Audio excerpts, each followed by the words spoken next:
Hey there folks, Santee at the Arizona Ghost Riders here. Calamity Jane. Let's check her out. It sounded weird, didn't it? Roll film. Martha Jane Cannery was born on May 1st, 1852 in Princeton, Missouri. She was the oldest of 6 children and had a fondness for horses and outdoor activities. When Jane was 13, her father decided to relocate the family out west, and on the journey, their mother died of pneumonia. The rest arrived safely in Salt Lake City, where they started farming on 40 acres of land. The following year, the father passed away, leaving 14-year-old Jane as the sole guardian. Well, she packed up the siblings and headed for Piedmont, Wyoming. Jane was a very resourceful person and was no stranger to hard work. After having a host of jobs in town, she settled for employment that suited her desire for the outdoors. She could drive ox and mule teams and claimed to have been a scout for the Army. Claimed. So, I should mention at this juncture that many of the legends surrounding Jane are unsubstantiated. She wrote a short autobiography around 1896 detailing events in her life that led to her fame. Much like John Wesley Hardin's autobiography, we must take it with a grain of salt. Without no warning, down they come out of them hills howling like souls in torment. Why, must have been 100 of them. In many instances, there's no other evidence to corroborate some of her claims. That's better. During this time of being a scout and fighting Indians, she started wearing men's clothes due to her association with the military. In one engagement, she carried a wounded officer back to the fort, which she said earned her the moniker Calamity Jane. Why do we both have to ride the same horse? We could have grabbed one of those Indian ponies. It's cozier this way. Although we're not sure of this, we do know folks started calling her Calamity in the 1870s. Dr. Valentine T. McGillicuddy, how's that for a name? That's my name, don't wear it out. Was a topographer assigned to map and chart the Black Hills. He saw Jane in Fort Laramie and asked who she was. Colonel Richard Dodge identified her as a regimental mascot who didn't know the meaning of the word morals. Incidentally, Jane went on that charting expedition as a civilian teamster, and McGillicuddy found her so fascinating he named a rock formation after her called Calamity Peak.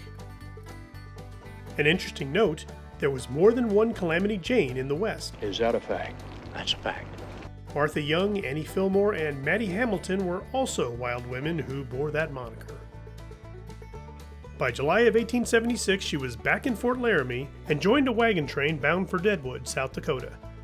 It is at this time she met Wild Bill Hickok, and the two notorious Old Westians became friends. It's only Wild Bill Hickok you got stalled here in the muck! Although they knew each other only a summer, Hickok's murder at the hands of Jack McCall devastated her. Jane was able to put that aside when Deadwood had a smallpox epidemic, and she selflessly jumped in and nursed many back to health. There is also a story of a stagecoach being attacked by Native Americans and the driver was killed. Calamity Jane grabbed the reins and got the passengers to Deadwood safely. Her life slowed down after Deadwood, and she bought a ranch and attempted to open an inn near Miles City, Montana. There was a marriage and a daughter and a lot of traveling over the western states. In 1895, she spent a short time with Buffalo Bill's Wild West show, telling her story and showing off her horsemanship skills. In 1896, Jane appeared at the Palace in Minneapolis, Minnesota, to entertain the audiences with her tales. This is actually where her autobiography ends. You see, Calamity Jane was fiddle-footed, meaning she never seemed to be able to settle anywhere for a long period of time. She was also a heavy drinker, which was no doubt shooting down her career as a performer. This happens to be a rig and contraption of my own devising against repeated accidental falls that has temporarily malfunctioned. In 1903, Jane was cooking and cleaning at a brothel in Belle Fourche, South Dakota, when she hopped on an ore train headed to the town of Terry near Deadwood. She was very inebriated, fell sick on the train, and was carried to a hotel where she died on August 1st.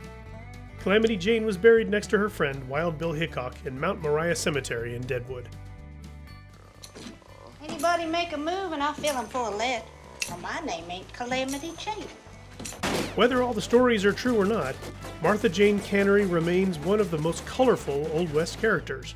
She could ride, shoot, drink, cuss, and spit like any frontiersman, and heaven protect you if you told her otherwise. I will lay you out as soon as look at you. Well, folks, that's it for another episode. Hey, why don't we hook up the ghost of Calamity Jane with the ghost of Bill Brazelton, then he won't drink my whiskey anymore. There you go. Please like, share, and subscribe, and we'll see you on down the trail.